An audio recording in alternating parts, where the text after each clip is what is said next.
दर्द का रिश्ता होता है। मुकुंद प्रसाद चौरसिया हरिद्वार में किसी भी कोने में होगा, उसे बाकेलाल शर्मा ढूंढ लेगा। इस तरह जल्दबाजी में ये फैसला करना ठीक नहीं होगा। मैं भी और देर करना नहीं चाहती। अगर आप चाहते हैं कि मैं इस घर में रहूं, तो आपको वही करना होगा जो मैं चाहती हूँ, वरना मैं ये घर छोड़कर चले जाऊंगी। मैं भी देखना चाहती हूँ कि आपकी नजरों में किस रिश्ते का कितना महत्व है। खुशियों की छैया हो तो फिर हंसते हैं सारे रिश्ते। थोड़ा सा दुख आ जाए तो रिश्तों से हारे रिश्ते। माँ के दुख को समझने वाला दुनिया में दर्द का रिश्ता होता है। दर्द का रिश्ता होता है। दर्द का रिश्ता, दर्द का रिश्ता, दर्द का रिश्ता, दर्द का रिश्ता। हेलो, हाँ ननको भाई कहाँ पहुँचे अभी? हाँ मैं वेट कर रहा था आपका यहीं पे गाड़ी में। भाई साहब, हाँ आपने किसी बुजुर्ग महिला को यहाँ से आते जाते हुए कहीं देखा है? नहीं नहीं। मैं आपको उनकी तस्वीर दिखाता हूँ। तस्वीर मैं बता सकता हूँ फिर। आप ये देखिए।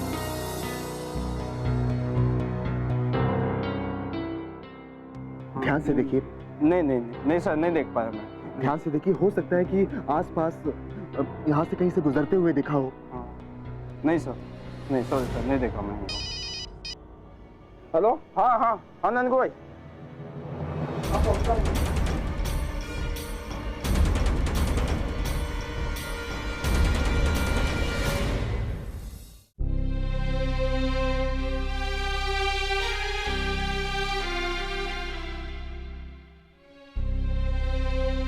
गला सूखा जा रहा है। पानी नहीं है, पानी।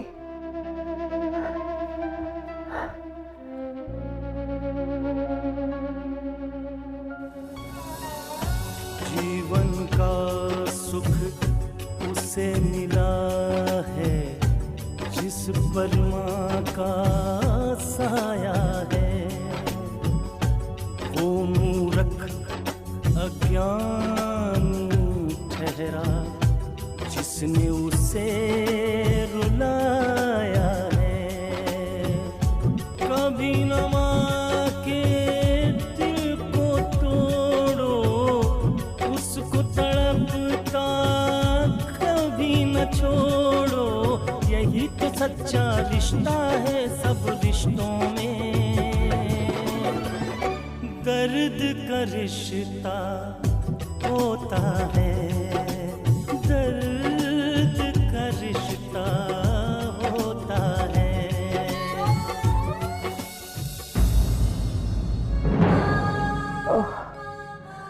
मुकुंद के घर से तो काफी दूर आ चुकी हूँ।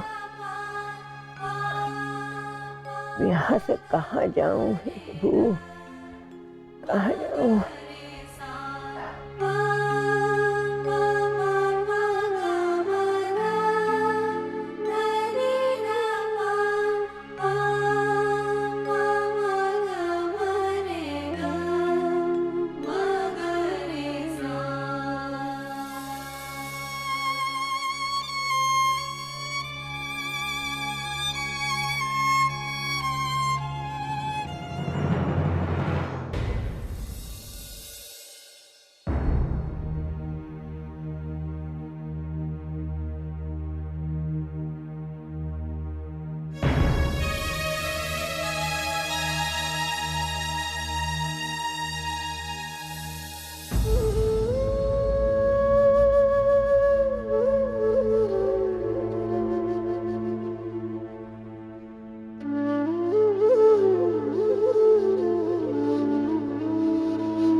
हुआ दीदी, क्यों रो रही हो? पता नहीं खुशबू, दादी माँ की बहुत याद आ रही है, बहुत दिल घबरा रहा है।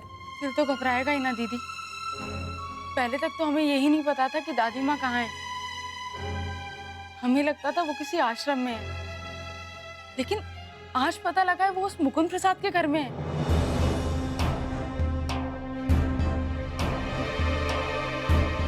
उस चंदन के, जो आपका दोस्त बनके आपको धोखा दे रहा था। जमीन की लालच में कहीं चंदन और मुकुंद प्रसाद हमारी दादी माँ के साथ कोई बुरा सलूक तो नहीं करेंगे ना? मैं क्या कहूँ दीदी, मुझे खुद को समझ नहीं आ रहा। अब मुझे हरिद्वार जाना ही होगा।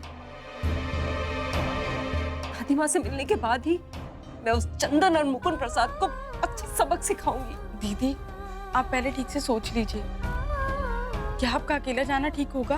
मुझे फिलहाल अकेले ही जाना पड़ेगा खुशबू, अकेले ही जाना पड़ेगा मुझे। एक बात और समझ लीजिए दीदी, कि अब तक वो चंदन आपसे खुद मिलने आता था, लेकिन उसे अगर जरा से भी भनक लग गई कि आपको उसकी सच्चाई का पता लग गया है, तो वो आपसे मिलने भी नहीं आएगा। हाँ खुशबू, अब मुझे उससे मिलने के लिए अपनी इस नफरत को छुपा कर ही रखना होगा।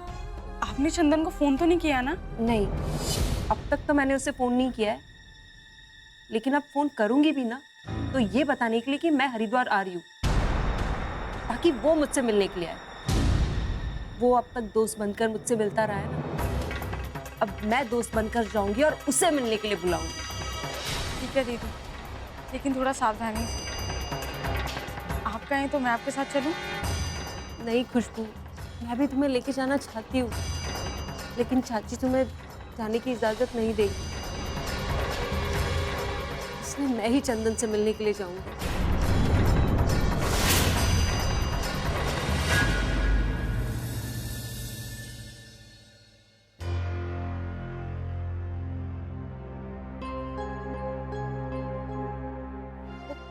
सुनिए,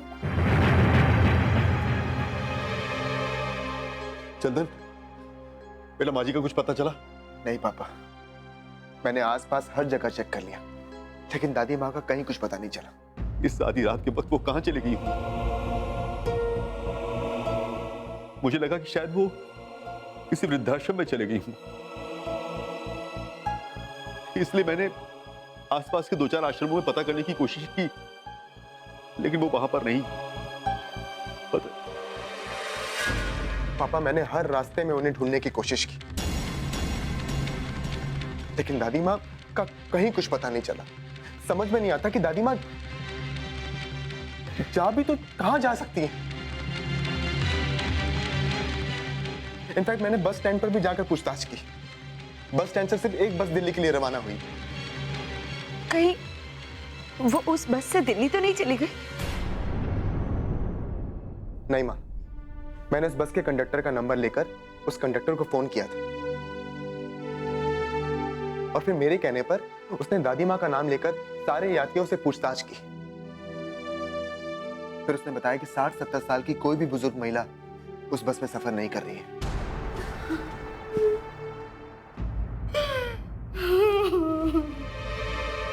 ये आंसू किस लिए भावना? उस बेसहारा और बुजुर्ग औरत के लिए आंसू बहाने की तुम्हें कोई जरूरत नहीं, और वो भी उस बुजुर्ग औरत के लिए इसे उसके बेटों ने अपने घर से निकाल दिया। जब उसके अपने ही अपने ना रहे तो हम तो फिर भी गैर है ना। तुम्हें उनके लिए आंसू बहाने की कोई जरूरत नहीं है भावना, कोई जरूरत नहीं। न मुझे तुमसे कोई शिकायत, और न ही माता जी को हमसे कोई शिकायत होगी। वो बिना किसी से शिकायत किए हमारा घर छोड़कर चली गई। अगर मेरी सगी मां होती तो मेरे घर इस तरह छोड़कर न जाती। वो मुझसे पूरे अधिकार के साथ पूछती कि बोल मुकुंद, मेरे साथ ऐसा बर्ताव क्यों हो रहा है? लेकिन माताजी ने सोचा होगा कि मुझे तो शिकायत करने का भी कोई अधिकार नहीं, इसलिए वो बिना किसी से शिकवा शिकायत किए हमारा घर छोड़कर चली गई।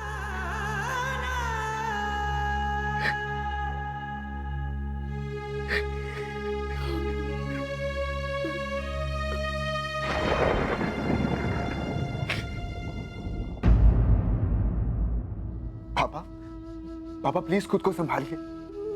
दादी माँ यहाँ हरिद्वार में ही है, हम ढूंढ लेंगे दादी माँ को। खुद को संभालिए पापा, खुद को संभालिए।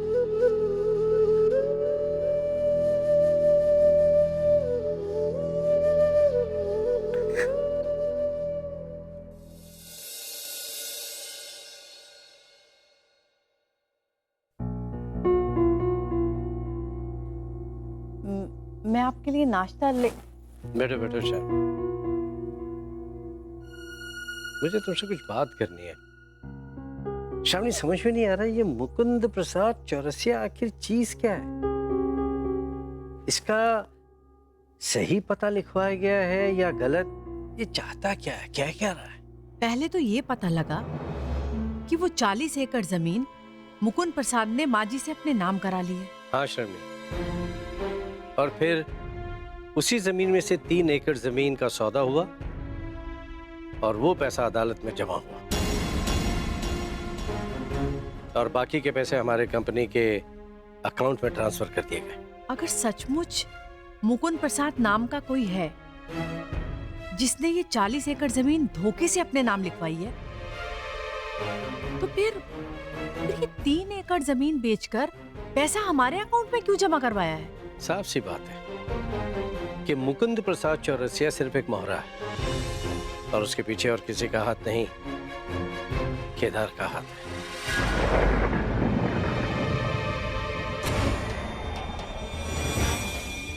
और केदार के कहने पर ही सिर्फ 3 एकड़ जमीन बेची गई और सारे पैसे हमारे कंपनी के अकाउंट में डाल दिए गए। इस मामले के खुलासे के लिए तो उस मुकुंद प्रसाद चौरसिया का पता लगाना जरूरी है।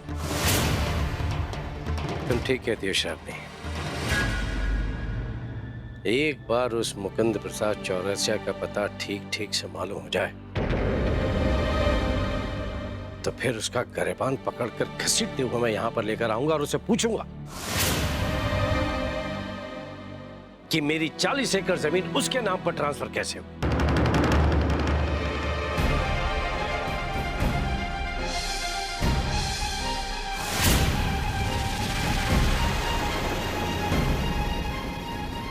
हाँ, और सुरभि, क्या हुआ बेटा? तुम इतनी परेशान क्यों? कुछ नहीं आंटी। अंकल चाय लीजिए। अरे बेटी, तुम्हें ये सब करने की क्या जरूरत है? तुम हमारे घर में मेहमान हो और सिर्फ मेहमान बनकर रहो। हाँ, अगर तुम्हें कुछ करना है ना तो अपनी अच्छी आदत हमारे बच्चों में डालो ताकि वो अपना काम खुद कर सके। गुड मॉर्निंग पापा। गुड मॉर्निंग माँ। Good morning. आइए आइए, तैयार होके कहाँ चल दिए? ऑफिस के लिए पापा। अब नहीं उठता हूँ तो ये उठाने पहुंच जाती हैं और अब तो सुबह जल्दी उठने की आदत सी पड़ती जा रही है। चलो, तुम्हारी आदतों का कुछ तो असर हुआ इसे। जी अंकल, आप लोग चाय पीजिए। वैभव, मैं आपके लिए भी चाय लेकर आती हूँ। नहीं रहने दो, मैं ऑफिस में ही नाश्ता कर लूंगा। हाँ ओके पापा, बाय बाय माँ। बाय बेटा। बाय बेटा।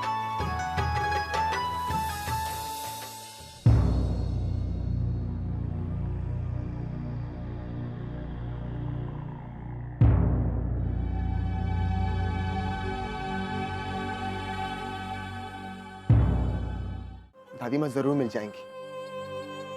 मेरा दिल कहता है कि दादी माँ जहां भी होंगी अच्छी होगी। दर्द का रिश्ता होता है।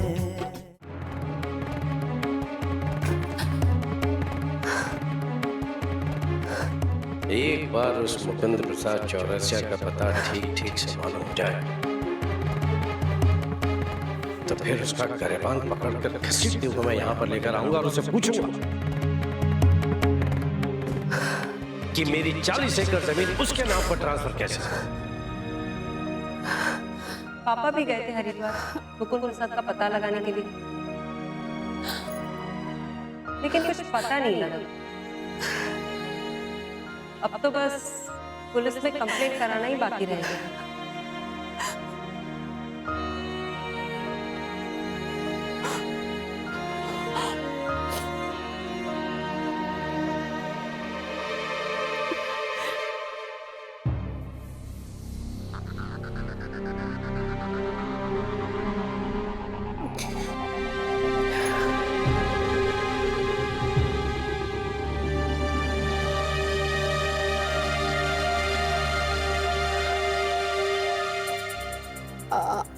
हेलो, जी जी मैं सुरभि बोल रही हूँ।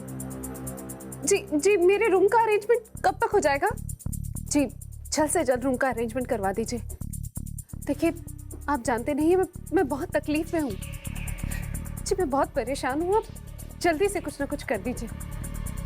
जी जी धन्यवाद जी।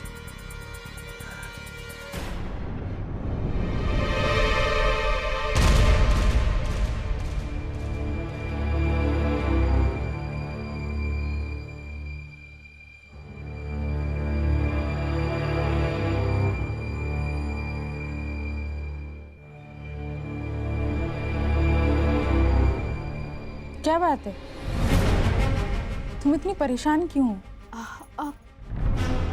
कुछ नहीं, कुछ भी तो नहीं। कुछ तो है। तुम किस बात को लेके परेशान हो? नहीं खुशबू, कोई बात नहीं है। अगर कोई बात है तो बता दो। अच्छा, तुम अभी एजेंट को फोन कर रही थी ना?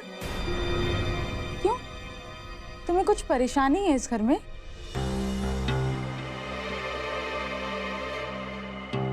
नहीं, कोई परेशानी नहीं है, सब ठीक है खुशबू।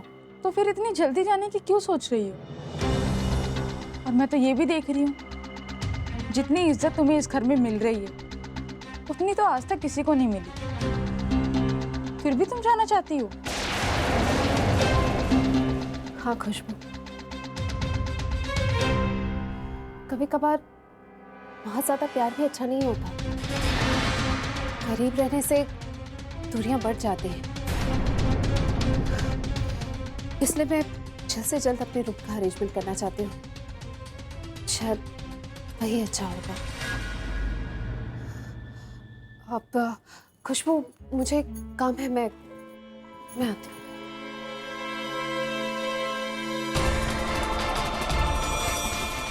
ये क्यों नहीं कहती कि चंदन के कहने पर इस घर में जासूसी करने आई थी तुम, और मामला खुलते देखकर भागना चाहती हो?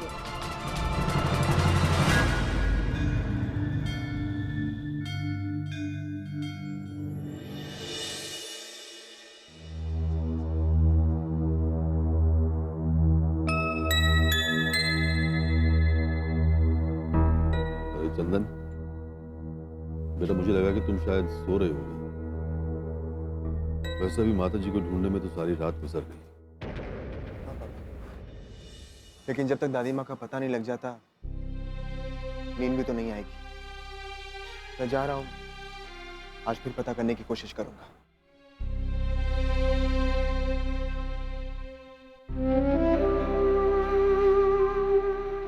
मैं भी तुम्हारे साथ चलता हूँ बेटा। दरअसल जब मैं माता जी को लेकर आया था तो उन्होंने मुझसे कहा था कि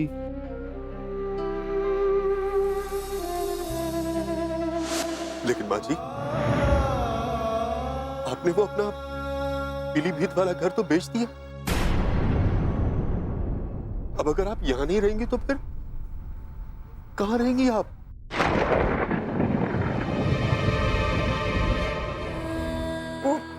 कोई घर होते हैं ना जहाँ अनाथ बच्चे और बूढ़ों को रखते हैं। माँ जी, कोई ऐसे घर का पता है बेटा?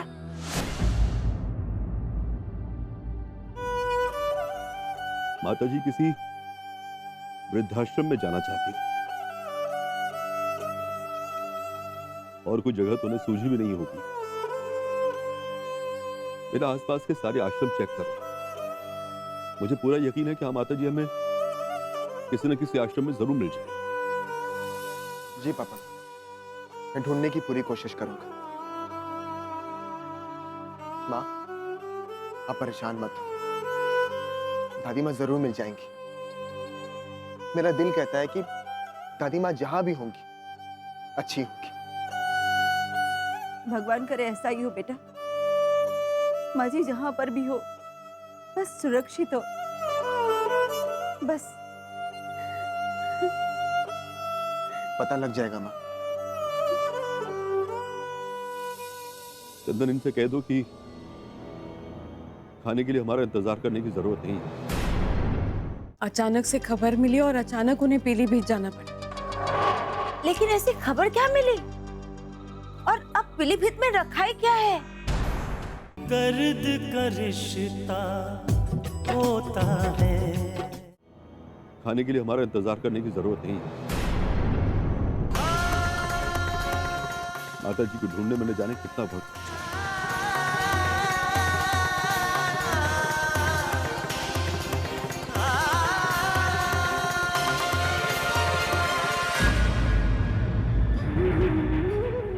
पापा की बातों का बुरा मत मानना माँ। वो खुद से एक वादा करके दादी माँ को यहाँ लेकर आए थे। वो इस बात को भुला नहीं पाएंगे कि अब वो अपना वादा निभा नहीं सकते। लेकिन आप फिक्र मत करो, चाहे जहां से भी ढूंढ निकालना, मैं दादी माँ को जरूर ढूंढ निकालूंगा। संभालो माँ, खुद को संभालो। मैं आता हूँ।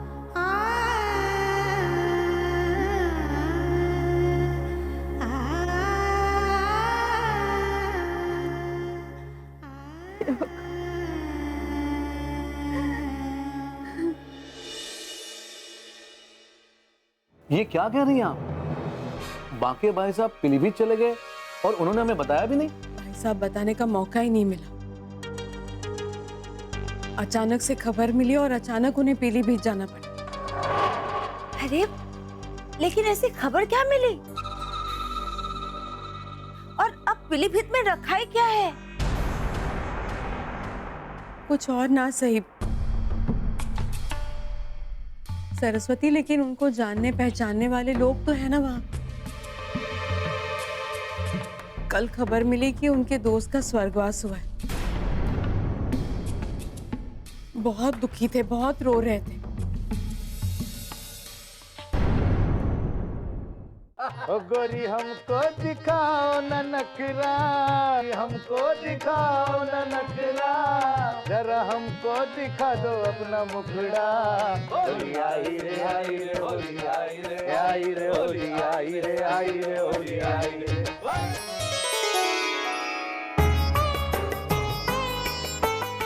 खुश रहो बनाते।